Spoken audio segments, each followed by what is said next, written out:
All right. Hello, hello, hello. I know I am not Ethan. I am not who this crowd is expecting or wants to see. So I'm so sorry. Ethan is a little bit under the weather, and I'm sure as folks pop in tonight, I'll remind folks that that's kind of what's going on. So sorry to not be him, but I hope I can represent well tonight as we navigate community conversations, as we have this awesome conversation together. And really, really, really excited just to be here with all of you. I know Ethan always kicks off with some sort of super creative question, either from him or from the crew. Mine are never quite as creative as his, but in favor of, I have not had dinner yet and I'm feeling hungry. And for some reason, am particularly craving ice cream. I know we've done this before, but I'm looking for some creative flavors here.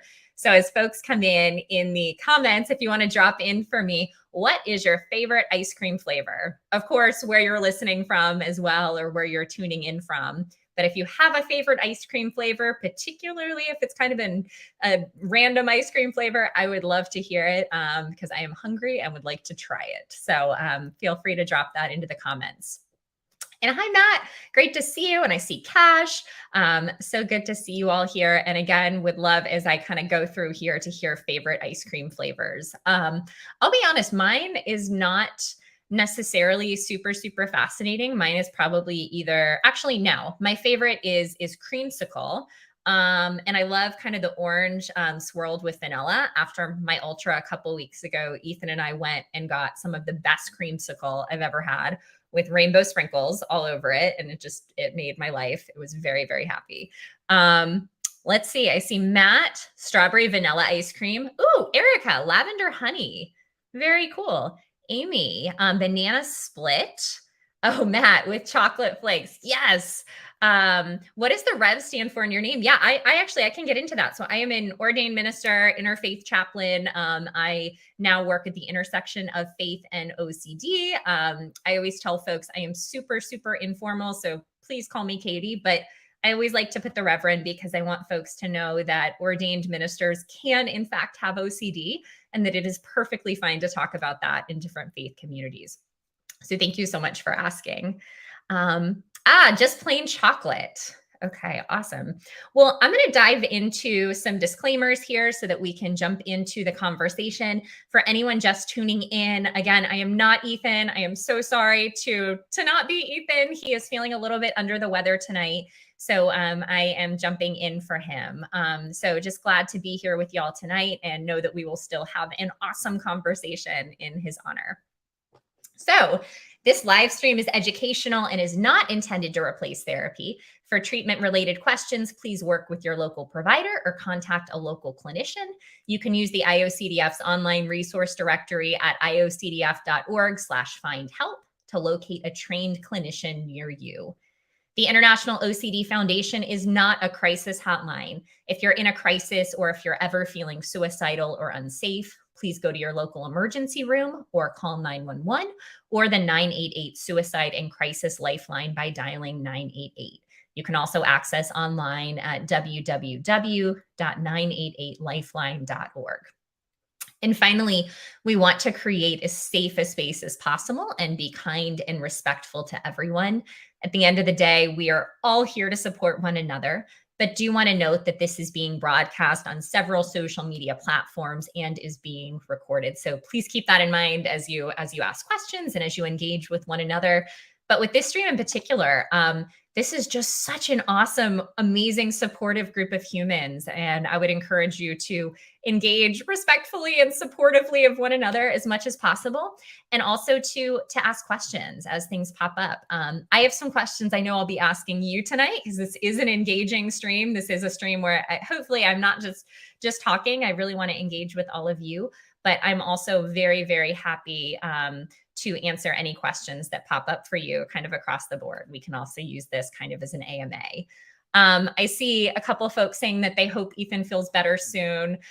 Yes, absolutely. And all of the things. Thank you all so much for those kind words. So all of those things. So And I do hope, and I'm seeing some. I do hope this is a safe space for folks. I really do hope y'all feel safe here because we want this to be kind, inclusive space for absolutely everyone. So please feel free to let us know if there's any reason that anyone's not feeling that, and we just want to make sure that this is a kind and inclusive space.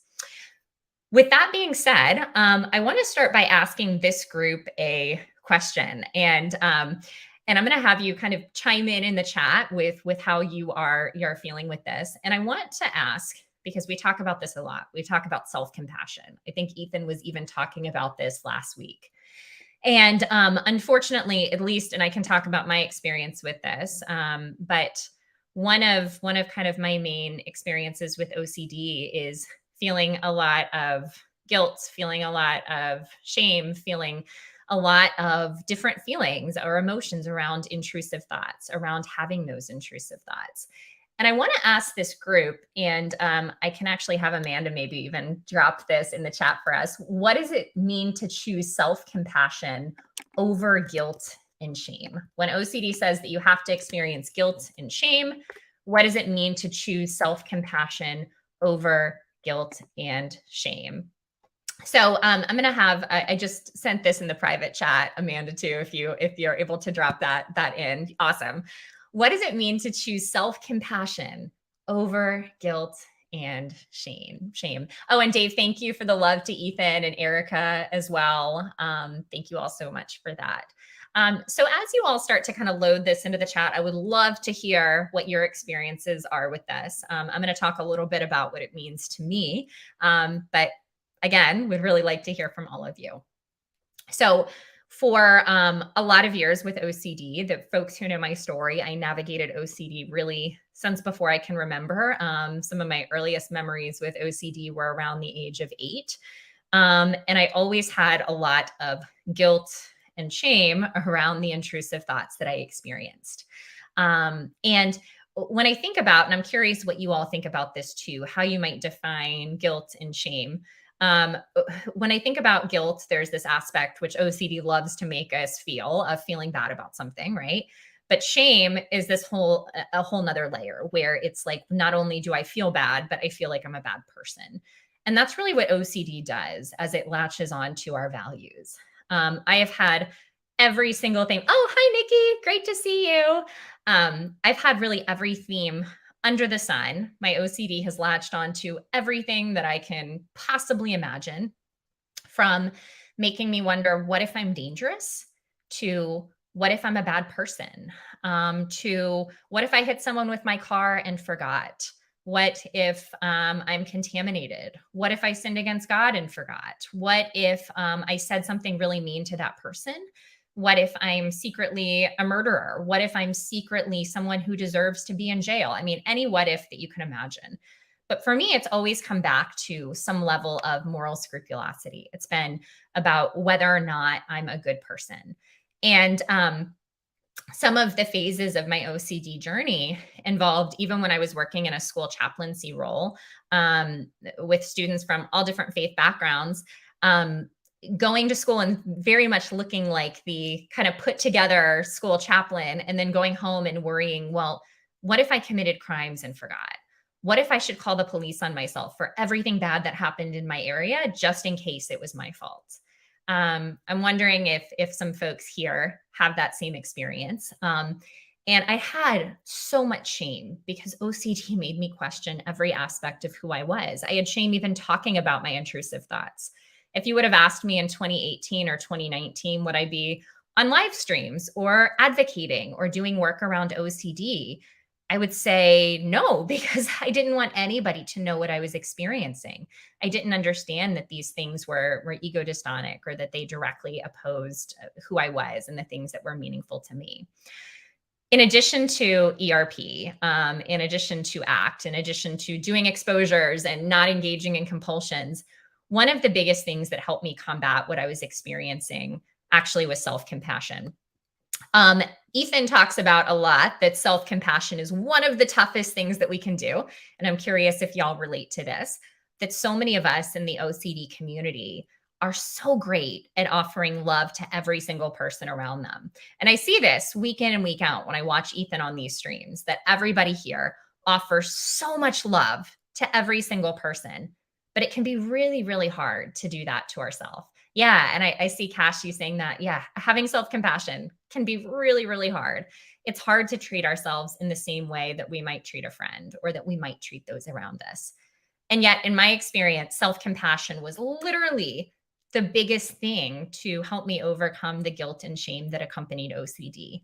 Being able to recognize that I could have all of these intrusive thoughts, that I could have OCD, and that I still, in fact, deserve to get better, that I still deserve a beautiful life. And it's, yeah, Cash is saying, I can talk the talk. Yes, Cash, I am right with you. And I'm curious if others resonate with this, that we can tell others that they should be nice to themselves, right? I say this to folks all day long, but it's really, really hard to do that in our own lives. Really hard to do that in our own lives. But I think when we do that, when we're able to treat ourselves with love and compassion, despite OCD, despite intrusive thoughts, that's when we're really able to combat that guilt and that shame. I'm curious what some of y'all have to say about this. Yeah. So I see, Amy, you're a parent of a 20-year-old with worsening OCD, and you're interested to hear the thoughts to the question. So yeah, I'm curious to dive in. Erica at 709 says, to me, it means that although I have horrible intrusive thoughts, they are just thoughts, and that I'm a good person worthy of love and to love others the same way I love myself. Erica, yes, we love you. This is one of our awesome new IOCDF advocates. And so such an amazing thing. And it's so true. You are a good person. You are worthy of love. Everybody here, regardless of what your OCD is saying to you, you are worthy of love and joy and a big, beautiful life in this moment. Again, regardless of what OCD says. Amy at 709, to me, self-compassion is giving yourself grace and realizing that you're not perfect, loving yourself despite flaws, being human, unconditional love. Absolutely beautiful. Yeah. Realizing we're not perfect. I think there's this element of being okay with being perfectly imperfect. Like we are not perfect, and that's okay. We can love ourselves and love those around us unconditionally. That's a beautiful thing. Thank you, Amy. Matt at 709, I choose self-compassion is to say to myself, what I'm going through is OCD, and it doesn't define who I am, as OCD is ego dystonic. Absolutely. And for anybody who doesn't know what that means, ego dystonic means that OCD directly opposes our true values, our true identity, who we actually are. So those intrusive thoughts that we're having kind of directly go against everything about us. And Matt continues to say, I know my true morals and identity, and what doubts OCD is trying to give, I see as irrelevant. Yeah, absolutely. Thank you, Matt. So I see lots of great things going on here. Yes, and folks resonating. So April, you brought up something actually at 711 that I think is really important, and I'm curious what others think. Oh, and Nikki, I do see you asking. Ethan is feeling a little bit under the weather. He is okay, but I'm filling in tonight, so I apologize for not being Ethan. I know he is a favorite on this stream, but I will try to do my best to fill in so we can still have an awesome conversation this evening. Yeah, I'm seeing a couple of things I want to address, but first, let me go back up to, I just lost it. Yeah, so April at 711, self-compassion has been a part of my exposures. It makes me feel vain and selfish. I am so glad you brought this up, and I'm curious what others think about this. I felt that same way through most of my treatment. And in all honesty, self-compassion became sort of an exposure for me.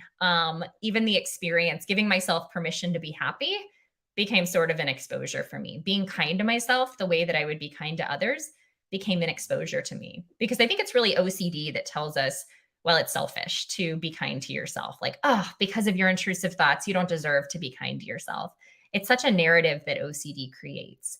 And at least for me, a lot of my experience, I felt like because of my intrusive thoughts, I actually didn't deserve to get better. I did some elements of even self-sabotaging throughout my journey, because I felt like, well, I don't deserve to get better. How could someone with these intrusive thoughts possibly deserve to get better? How could I be nice to myself in the midst of this? And I think using self-compassion almost as an exposure or joy as an exposure can be a really big thing. Um, it's really interesting. Some folks know the reason I always have pink on. You see lots of pink whenever I'm on a stream or doing anything. And it's because that kind of became my exposure color in line with joy and self compassion. Pink, when I was a kid, was always my favorite color. Always, always, always. And then I got to a phase with my OCD where I felt like I didn't deserve anything good, where I didn't deserve joy, where I didn't deserve self compassion.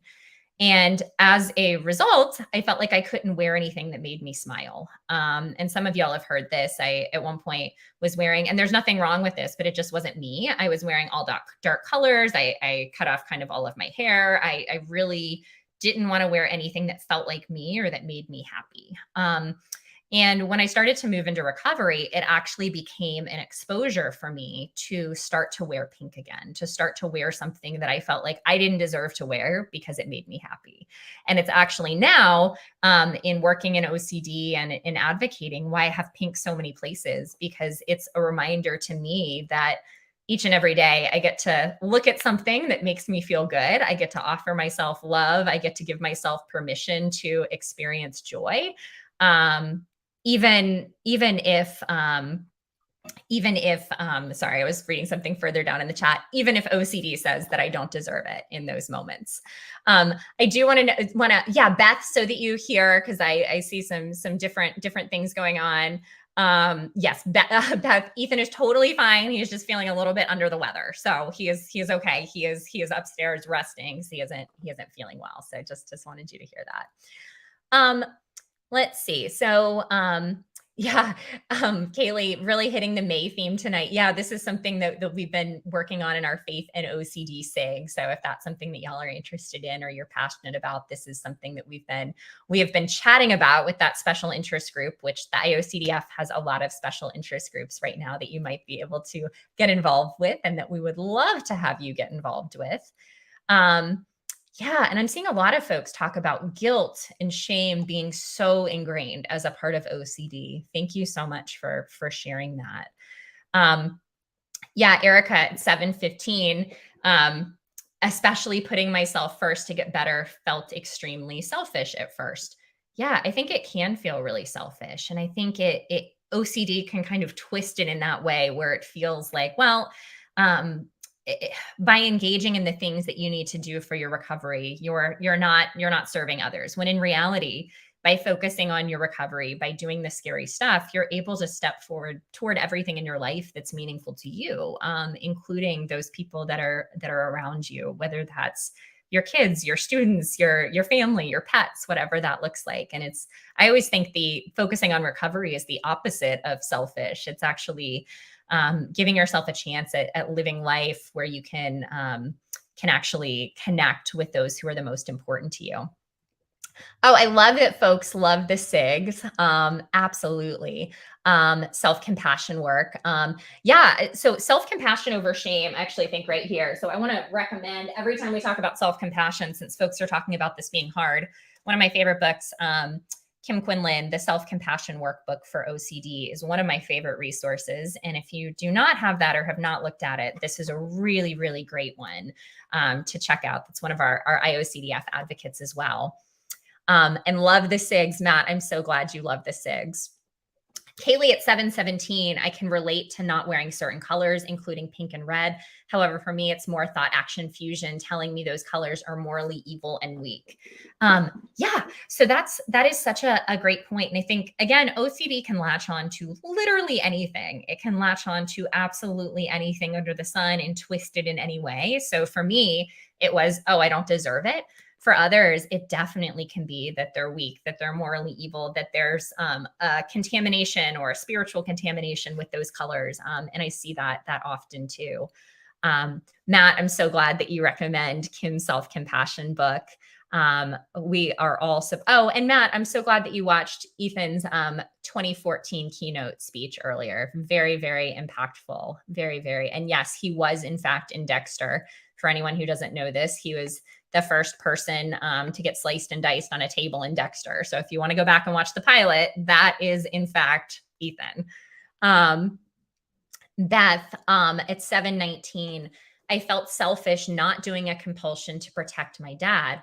I didn't do one. And what I was afraid of happening to him happened. He was actually okay, but my OCD said it was my fault. Beth, thank you so much for sharing this. I think this is such an important thing to bring up. With OCD, I didn't go back down the rabbit hole. I knew it was my OCD. Beth, that is huge. That is so huge. I think OCD will always latch on and tell us again that the reason we have to do the compulsion is to protect the people closest to us or the thing that means the most to us, which is why for a parent, OCD often latches on to a child of theirs, right? Or maybe a teacher. It could latch on to their student. For me, when I was in education, always latched onto my students in lots and lots of different ways. And it makes you feel like, how are you not protecting this one, like your dad that you care about? And it doesn't mean that that compulsion is actually protecting them. I'd love everyone to hear that it's not. Compulsions never protect anything. It actually just moves us further away from the things that we love and care about. But I have seen it where something bad does come up where OCD makes it feel like, well, it is your fault, right? It makes it feel like it is your fault for not engaging in that compulsion and this bad thing happened. And it's not. And it is so easy to then go down that rabbit hole when it is about correlation, not causation, where OCD never keeps anything safe. It always takes those things away. And I want to highlight that the fact that you didn't go back down the rabbit hole when OCD said that you should and that you knew it was OCD and you were able to sit with all of the uncertainty, you are such a rock star. So thank you for sharing that. That is absolutely huge. Thank you. Thank you.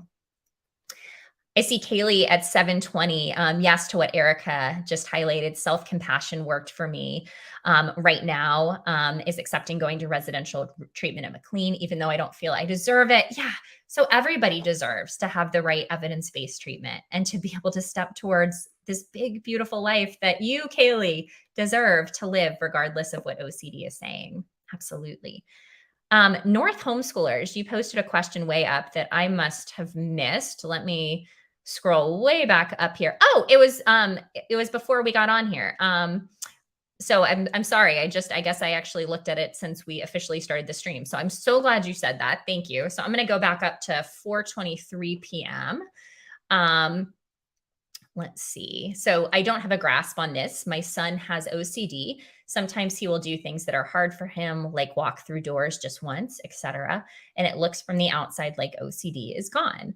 But doing hard things makes his thoughts worse. So from the outside, if someone has their compulsions under control, nobody would know they had OCD, but their thoughts can still be horrible, like my son's.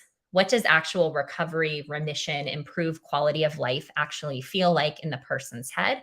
Especially since OCD doesn't ever actually go away. How small and insignificant can they make those thoughts? Thank you so much. This is such an awesome question. I'm going to address this. And as always, other folks, please feel free to address this in the comments with your own experience. And you can also load up other questions. And I'm going to try to answer anything else that pops up while I'm talking as well.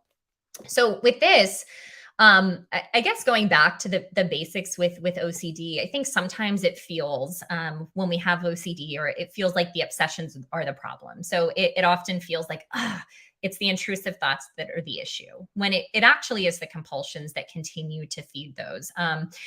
Intrusive thoughts or our obsessions are just thoughts. They are things that pop into our head because we might see something and associate it with something else. We have thousands of thoughts a day. But with OCD, our thoughts tend to get a little bit more sticky. Our thoughts, particularly around things that we care the most about, tend to get stuck, or things that we find upsetting, which is why themes relate to the things that are the most important to you. For me, I might get stuck with something around morality or around faith, where for someone else, it might be around contamination or around their kids. It doesn't mean that one thought is more significant than another. It's just what gets stuck in your particular brain. But they're all just thoughts. They're all just thoughts that are passing through. So the piece that you're talking about here, North homeschoolers, is this piece of physical also versus mental compulsions. So I navigated both, and it looks like he's kind of gotten those mental compulsions under control, where he is not necessarily doing things repetitively or checking things over and over again or walking through that door over and over again. So it looks like things are really, really good, but things are still feeling really, really tough internally. What I think of with that is most likely, and this was my experience, that mental compulsions are still going on. And a mental compulsion is actually different from an intrusive thought. The intrusive thought is the initial what if? What if something bad happens? What if I'm a bad person? What if I'm in danger? And the mental compulsion can actually be anything that we do immediately after with that intrusive thought.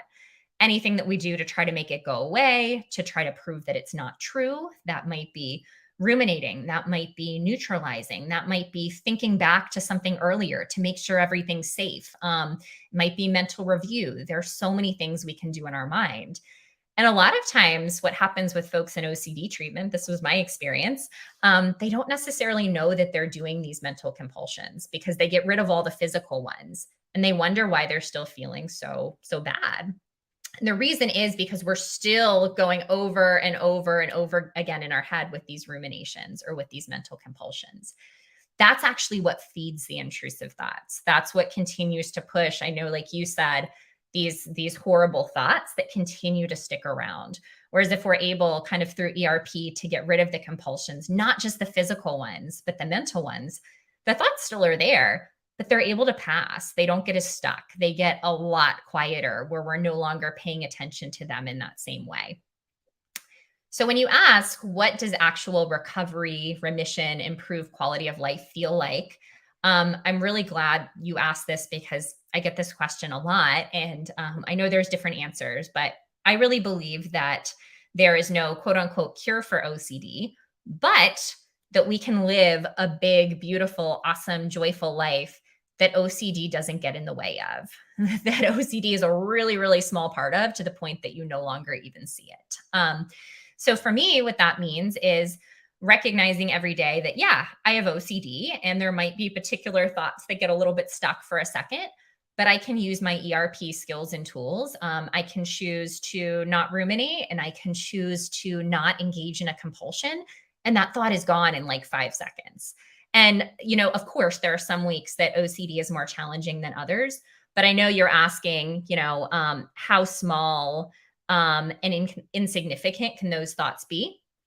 If you asked me in 2018 or 2019, I would tell you that OCD took up like 90% of my brain space, and that all I thought about was my intrusive thoughts. If you ask me today, I would say OCD takes up like 0.001% of my brain space, where are so many more important things like advocating, like working with individuals, that yeah, sometimes it pops up, but getting to use those skills and tools every day, it doesn't impact my life anymore. And I really believe that for every single person, that is absolutely a possibility. So I'm going to scroll down. I don't know if there were any responses while I was talking. There probably were. So let me kind of see where I left off. So North homeschoolers, I hope that was important, and feel free to ask more follow-up questions if that would be helpful too. Yeah, Erica is responding back to Beth on what happened and not going down the rabbit hole. That is amazing. Beth at 7:23, are you going to be wearing something pink on your wedding day? That is such a great question. So I do have pink plans. I am not super public yet about what all the wedding stuff looks like. So even to Ethan, actually, which is why I'm kind of keeping it a little bit of a secret, but I will let you know that one of the wedding colors for the overall wedding is light pink, of course, because I love pink. And there are going to be all sorts of pink accents on everything throughout wedding day. So I will leave it at that. For folks who are asking, Ethan and I are getting married on September 30th. So while he is not here, I'm hoping to represent him here today. And we are super, super excited. We actually had our wedding shower this weekend where we had family come into town. And my parents were here from Maryland for the first time. Some folks know that one of my reasons for fighting intrusive thoughts and fighting OCD each and every day is because of my mom's cancer.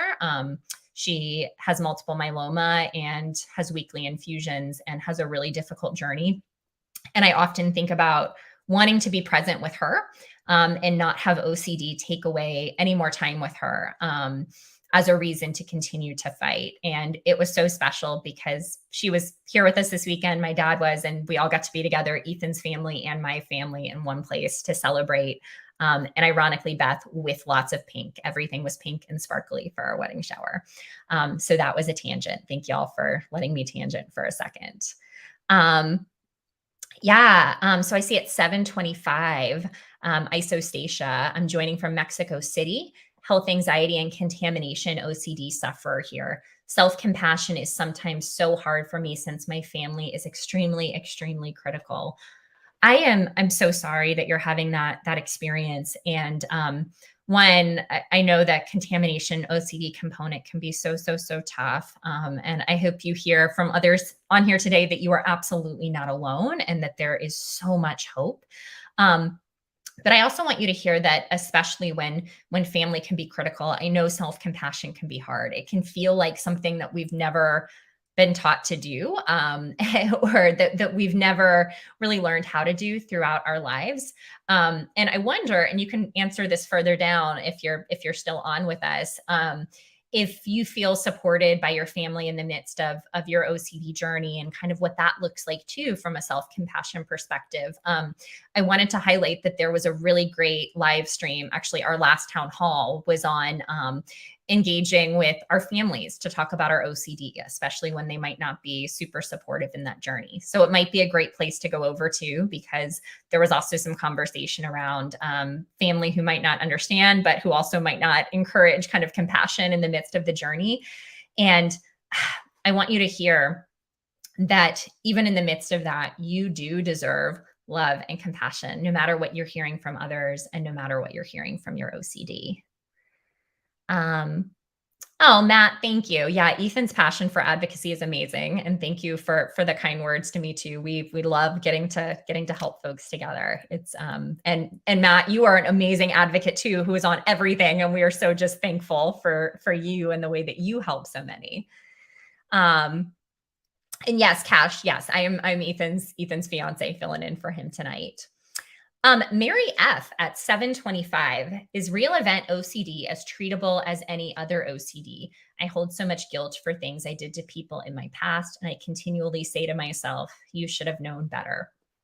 So I want to start by saying, yes, OCD is OCD. And probably the biggest question I get personally as an advocate and professionally on a daily basis is this type treatable? Well, what about this particular thing? Oh, well, what about this particular facet of mine?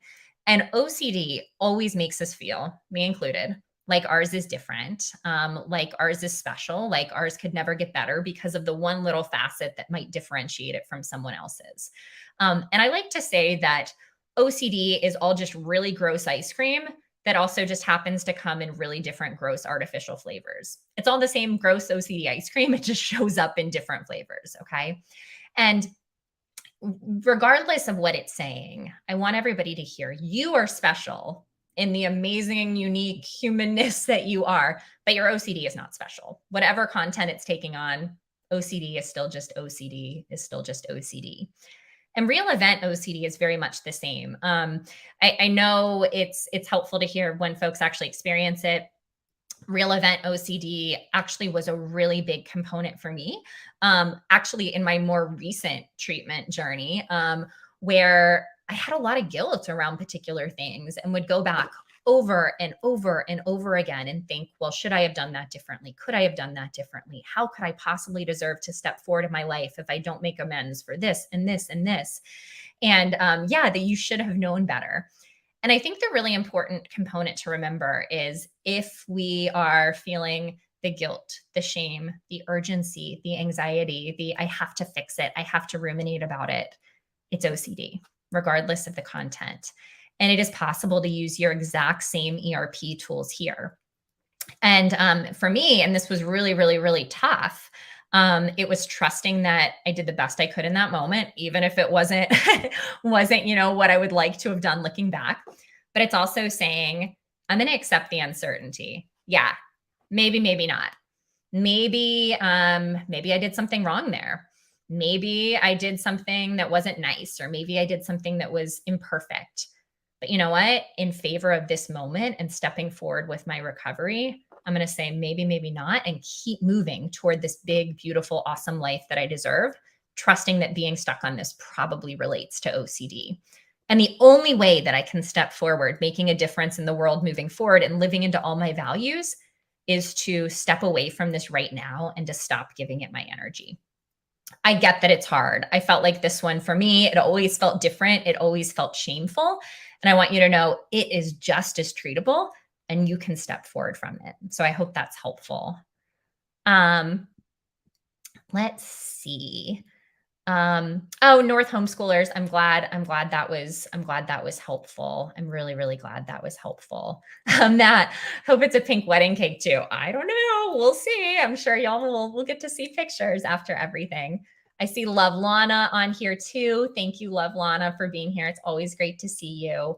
And Matt, thank you. Yes, my mom is absolutely a warrior, and she inspires me in my journey with OCD, with what she navigates every day. She had a 6-hour infusion today, and we were texting, and she's just a rock star in her own journey of running towards her values.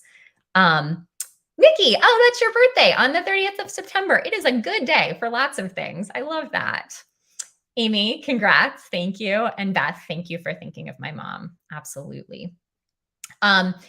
Yeah. So Cash, OCD can ruin moments, sad or happy. It does not matter. I want to highlight this, and this might have been in reference to something above that I'm not seeing, but I think it's really, really important to also note that, yeah, OCD can show up in any capacity. And I actually have had this experience of OCD kind of packing a suitcase on any major event, whether it is sad, happy, good, bad.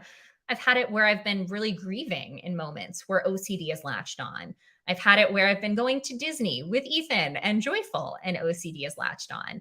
It can latch on to all of those things. And I think it can even make it difficult. And I would be curious what people in the comments have to say to sometimes feel and experience those emotions. For a long time, I had a tough time experiencing joy, but also grief because of OCD. I kind of felt like I was hanging out somewhere in the middle in this numb state, because anytime I would start to experience intense emotions, OCD would get in the way, and it would kind of cover it up with a sense of fear or guilt or anxiety. Where I started to feel really joyful, OCD would make me feel, well, you're in danger. How could you possibly feel joyful right now?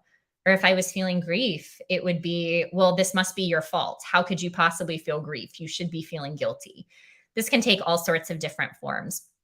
But it actually was only in recovery that I started to feel the full spectrum of emotions. And it was pretty cool. And it's still a journey for me, if I'm completely honest. I went through years even working in a field related to trauma, where I had trouble expressing emotion or crying because OCD covered it up for me so much. And it was really in breaking down the OCD that for the first time I experienced joy, which was huge and what I was expecting.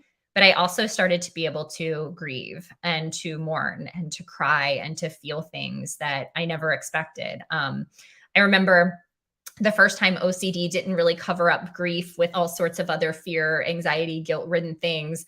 I actually looked at Ethan and I was like, wait, what's going on? My eye is leaking. What's happening? And we were joking, but it was really a process for me to learn both how to laugh, but also how to cry, kind of coming out of this OCD experience, because it had latched on to everything. And again, still a journey, but it's something I'm working on, of being able to hold all of it, where recovery is about being able to experience the full spectrum of human emotions, which is kind of a cool thing.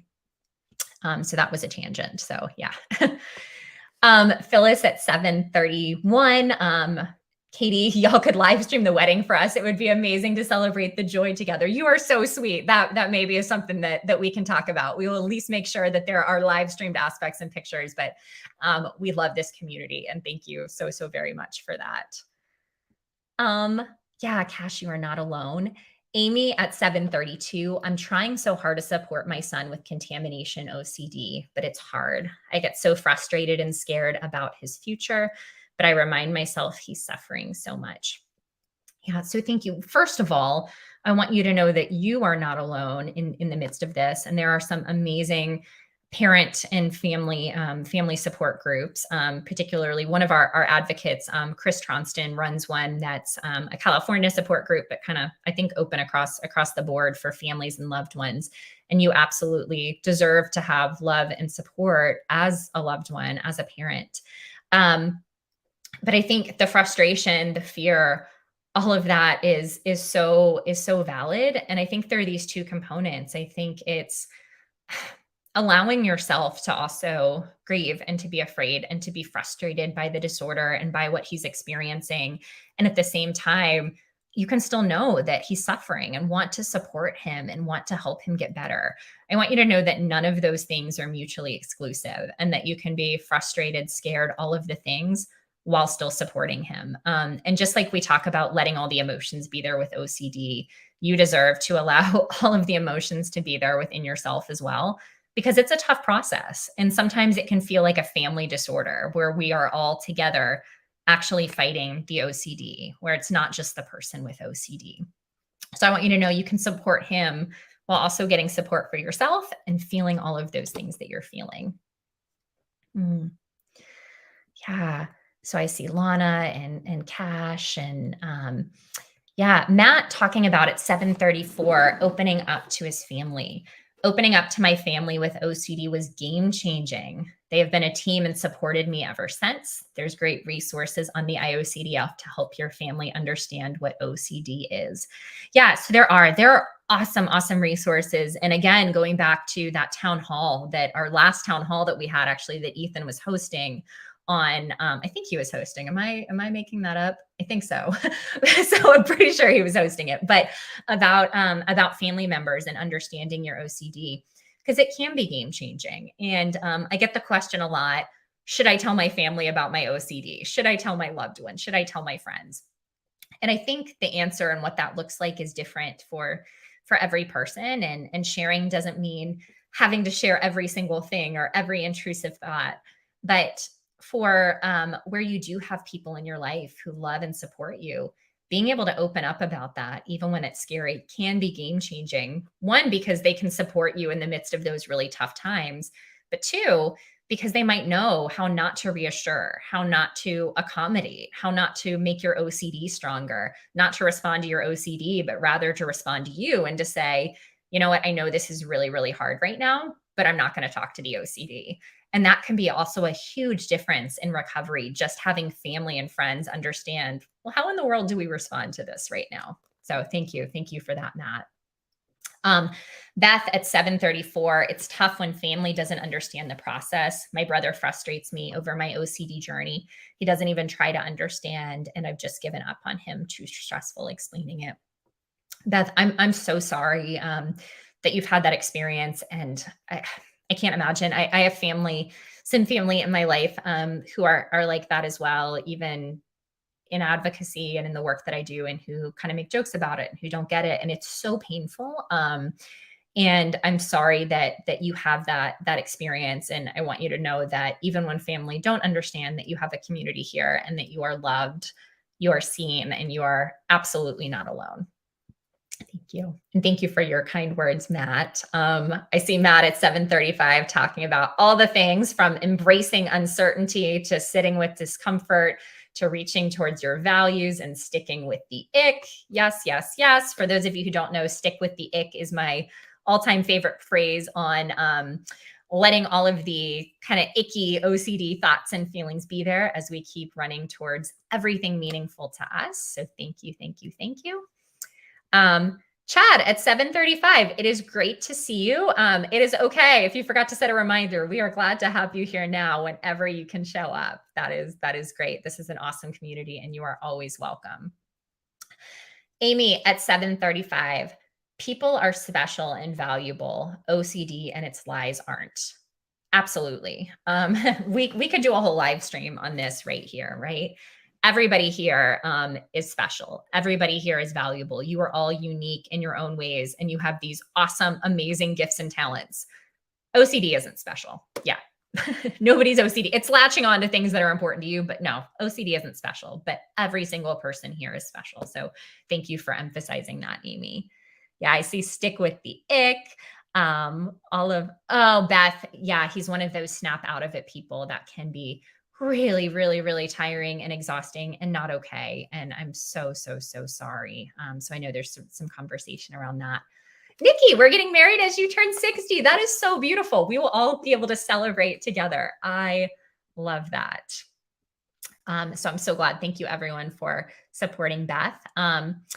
Yeah, Lola at 740. This is a great question. What are SIG special interest groups? So special interest groups are groups within the IOCDF where people come together on particular topics of interest. And these groups consist of individuals with OCD, families, professionals, really anybody on this live stream. If you're interested in a topic, you can get involved in this. We used to not have a ton of special interest groups, and they have since grown. There are a lot right now. We have special interest groups. I run the Faith and OCD one, as well as helping professionals with OCD. But there are also special interest groups for, let's see, for moms with OCD. There are therapists with OCD. There is a BDD special interest group. There is an LGBTQIA special interest group. There are a lot more special. Oh, I think there's a grief and trauma special interest group. There are a lot more that I'm forgetting to mention right now in this moment. But I'm sure Amanda can drop a link for you where you actually can go on to the special interest group page with the IOCDF, take a look through all of them, and you are more than welcome to sign up for any and to get involved in all things discussion, support, and advocacy. So thank you for asking that. Let's see.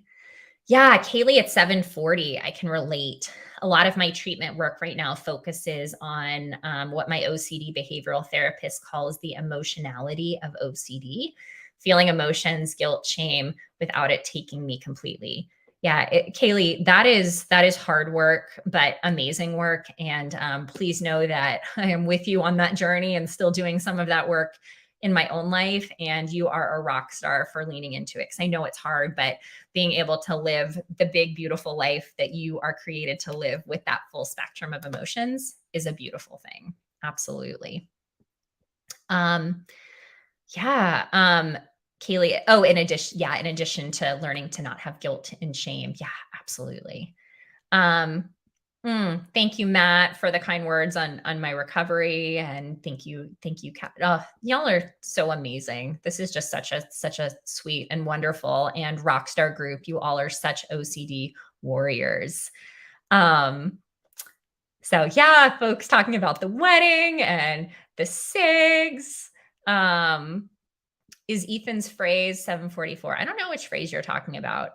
So what you can tell me below what phrase you're talking about, Cash. Mary 745. Thank you for answering my previous question. My therapist says that my brain is trying to protect me from making further mistakes and has suggested an ACT concept of thinking my mind. Any thoughts? Yeah, I actually love this tool, and I think we really can. I love this idea of, instead of seeing your brain as, I don't know, ruining your life with OCD, being able to say, thank you for protecting me in this moment, but you really don't need to. I've got this, but I appreciate you caring about me. So I actually love, especially with the real event component that we were talking about earlier, I think we can think of, if our brain is kind of going at high speed and is throwing up alarm bells when there are none. Of course, when there are past things in our life that we might have wanted to do differently, it's going to pop up, and we're going to have all these alarm bells saying, up, do it differently next time. Well, you have to go back and fix it. We're trying to protect you. And being able to, rather than be frustrated with your brain, I love the idea of saying, all right, thank you for trying to protect me, but I've got this. And I'm going to keep stepping forward with my life without trying to figure this out. And I think thanking your mind can be really actually a beautiful thing. I had a therapist at one point that would actually make me put my hand over my heart and say, like, thank you for trying to protect me, brain, but I've got this and I'm going to move forward with my life. So I love that. And that's an awesome ACT concept. Um, Oh, thank you, Kaylee. That OCD Mid Atlantic, DC, Maryland, and Virginia held a local virtual discussion on family and OCD last night. So that's great. So for folks who are looking for that, that might be something great to pull as well. I love that. And especially, it looks like a parent highlighted how her son never really understands fully OCD, and he has still been supportive of his sister. I love that. I love that. I love that. I love that. April at 7:45. It's been so hard to not give in to disgust and contamination OCD. Have you ever seen it manifest in the form of bug infestations? So just to clarify, so are you saying kind of fear of bug infestations and fear around bugs kind of taking over a particular space? If so, yes. I've seen kind of everything under the sun with contamination OCD. And even if I am misunderstanding this, I want you to hear OCD can latch onto anything. It can twist anything. So there is nothing that's too different or too bizarre or a new manifestation that is not OCD. It can absolutely manifest really, and really the only limit to OCD is our imagination. And a lot of us are very creative human beings, so OCD can twist things in a lot of different ways. So however you're describing this, I would say, yes, it could absolutely come up with OCD. Oh, Cash, stick with the ick. No, Ethan does not get credit for that. Stick with the ick is actually my term, Cash. I'm going to tell Ethan after that you thought that was his and that he's trying to steal it from me. But no, stick with the ick is that's my catchphrase. But thank you for asking. Yeah. I love, Kaylee, a family member or loved one can be supportive of an individual with OCD without fully understanding. It is not all or nothing, although that is what OCD likes to tell us. Yeah. So actually my family is a really great example of that. I'll be honest, I love my parents. My mom is my best friend. My family doesn't fully understand my OCD. They don't really understand what I do in advocacy or what I do with faith and OCD or kind of what my own journey has really entailed. And at points, that was really tough for me because I wanted them to fully get it. I wanted them to fully get, well, this is what an intrusive thought is. And this is how I'm feeling. This is why it's so hard. This is why I'm so stuck. And it isn't all or nothing. And that took me a long time to get to that place where my family, my parents don't fully get it, but they do love and support me. And they know that OCD is really hard. And I think they respect my journey and respect what I've gone through and respect what I do in advocacy without fully understanding every aspect of it or without even fully knowing how to respond in different capacities. And that's okay. I can still love them and appreciate their support without them fully getting what it means. So just like anything else with OCD wants us to think in black and white, but we can in fact find the gray. So that's a pretty beautiful thing. Thank you, Kaylee, for bringing that up. Thank you, Amanda, for posting our SIGs. I see here. Absolutely. I think that's really beautiful. Oh, Cash. Yeah, I'm not gonna argue with you about it, but nope. Stick with the ick is definitely mine. I'll make sure Ethan makes that clear when he comes back on. But I'm gonna sit with the uncertainty right now that Ethan might get credit for it, so we can handle it. Let's see, Beth. Yeah, I talk to my OCD all the time. I say thanks for stopping by, but I'm busy right now, so take a back seat. Thanks for thinking of me.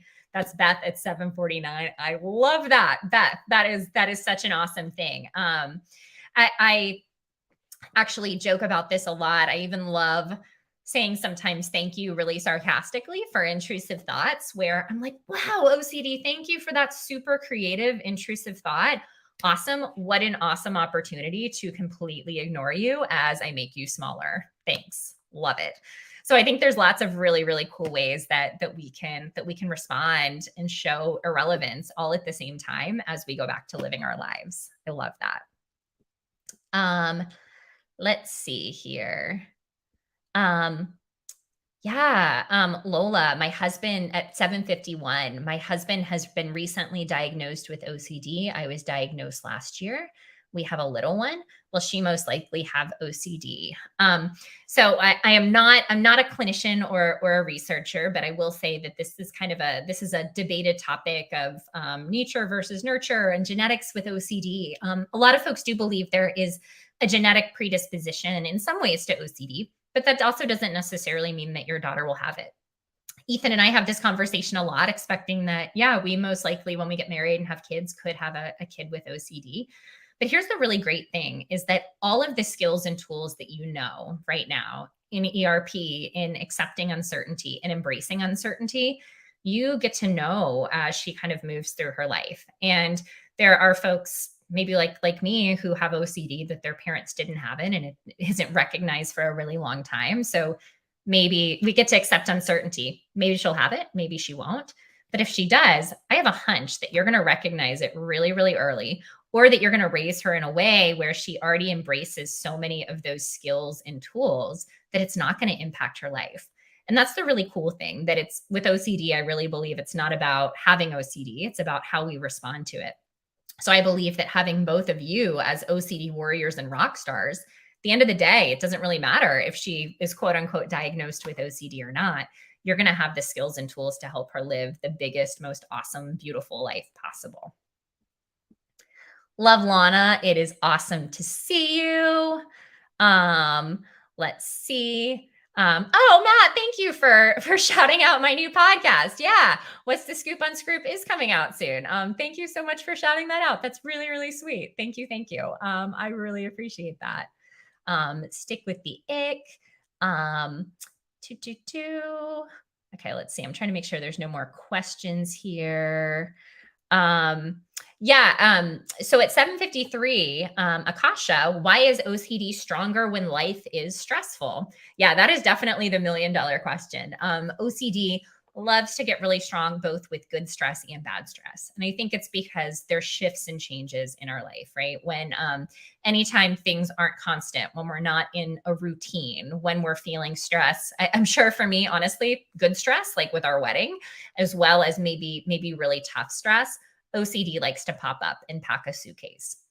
This can also come up even with good stress of going on a trip where there's a shift and a change in your life, where I always say OCD packs its little suitcase as you go on your vacation.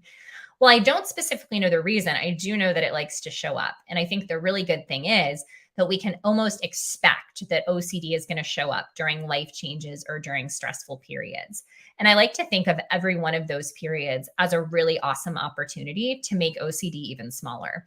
So this might sound silly, but when I go on a vacation, I'm like, yeah, okay, OCD is going to pack a suitcase, but I'm not going to let it unpack that suitcase when it gets there with me. I'm going to see those intrusive thoughts and I'm going to keep moving towards everything meaningful to me, even while it hangs out in the back seat. And what I would encourage you to do, and I know it's really tough, I definitely don't do this perfectly, is to, in those stressful moments, expect that it's going to come along, but also know that you have the skills and tools to let it be there without engaging with it. And you deserve all the compassion. If you're going through a stressful life period, you deserve compassion for the fact that it's spiking up. And at the same time, know that you are so much more powerful than OCD. Let's see. Yeah. Stick with it. Ethan and I can work out who coined the rights when we get married to stick with the ick. I like that. That's really funny. I love that. I love the stick with the ick debate. What's the podcast? Yeah, I have a new podcast that's launching in June called What's the Scoop on Scroop? And it's specific to OCD, faith, and religious scrupulosity, and navigating that across faith traditions as we are able to move forward in joyful ways. So I'll be sharing a lot more about that, and that'll be on all of kind of my platforms. But I'm sure we'll be linked to IOCDF in all sorts of different ways as well. So thank you for asking about that. Yeah. Okay. Awesome. I think we hit all the questions with a minute to go. So I had a question that I wanted to close by asking all of you. I'm gonna do this really quick. I want to close by asking, what words of hope would you like to offer someone else on this stream tonight? What words of hope would you like to offer today? And I'm gonna drop this in the private chat for Amanda. What words of hope would you like to offer someone here today? Any words of hope, maybe in the midst of the toughest part of your journey that you would have liked to hear, or maybe something that you need to hear right now, something that you would like someone else to hear. What words of hope would you like to offer as we close out this stream today? I probably should have thought of what mine were before I posed this question to you all, but I would like to hear, yeah, Cash, it does stop hurting. It really does. Thank you. Thank you for letting folks know that it does get better, that there is a lot of hope. Thank you for that, Cash. Matt, you can absolutely recover. You've got this because you're a badass. I love that. And I don't even usually say that on streams, but I think it's important because you are, and y'all are amazing. So thank you. Thank you. Thank you. Thank you. Just breathe. Things will get better. It just takes time. Thank you, Akasha. Yes, yes, yes. And then I see you are strong. You can move forward. Yeah, Kaylee, faith and OCD treatment can coexist. Absolutely. That is after my own heart right there. All of the things. Y'all are amazing. And believe in you. Thank you, Love Lana. Believe in you. Y'all inspire me. And I don't know why I'm feeling particularly emotional right now. It's been a long day. I've been working with folks since like 8 o'clock this morning, navigating OCD. And it was unexpected for me to be on this stream tonight because I found out like 20 minutes beforehand as I got off with someone that Ethan wasn't feeling well. So I did not feel fully prepared, if I'm fully honest. And feeling really emotional in this moment because I think every time I get on and I feel like I don't have anything to say or to offer, or don't know where to go from here, you all have so much beautiful insight. And the way that you support one another is why I am so incredibly thankful for even the hardest parts of my journey and just the opportunity to be a part of this community and to be there on the journey with each of you, because you inspire me each and every day. So thank you. There is hope. You're not alone. We understand.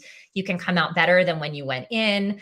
Thank you all for hoping that Ethan feels better. Love Lana. It's okay to be different. Lana's therapist. Oh, Liz, great show tonight. That's Ethan's mom. So thank you, thank you, thank you.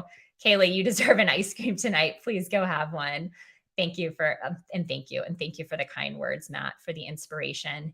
Amy, thank you. And thank you to Amanda behind the scenes.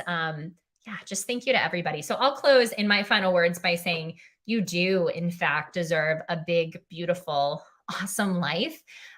You do deserve to get better, and it is worth the risk. It is worth that leap of faith to say maybe to all of the scary stuff in favor of reclaiming that big, beautiful, awesome life that you deserve to live. And that is true for every single one of you, regardless of what OCD is saying. So I'm going to keep rambling, and I don't know why I'm crying. I think I love you all and I love this work and I'm feeling tired and emotional. So I'm going to close by saying that registration is open for the 28th annual OCD conference. The early bird deadline has been extended to May 30th. The annual OCD conference is the largest national event focused solely on obsessive compulsive disorder and related disorders. You can register at iocdf.org/OCDcon. Please, please, please come. I would love to see all of you in San Francisco. Ethan and I will be there. It's going to be a great time. Walk registrations are open this June and October. OCD walks will be taking place across the country. Visit iocdf.org/walk to find a walk near you.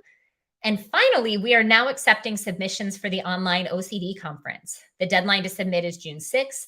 This year's online OCD conference will feature 2 days of virtual programming for the entire OCD and related disorders community. Visit onlineocdconference.org to learn more. I also want to note that this live stream is one of many. You can see the whole schedule of future live streams at iocdf.org/peace of mind, including back here, same place tomorrow at 12 p.m. Eastern, 9 a.m. Pacific. I had to think about that. There's Lunch and Learn with Chris and Liz, but with amazing guests, Dr. Patrick McGrath, and they're going to be talking about OCD doesn't have your best interest at heart. So that'll be a great stream to tune into as well. You can also view recordings of past live streams as well as watch our hosts answer your pre-submitted questions on OCD Mailbag at IOCDF's YouTube channel, youtube.com/IOCDF.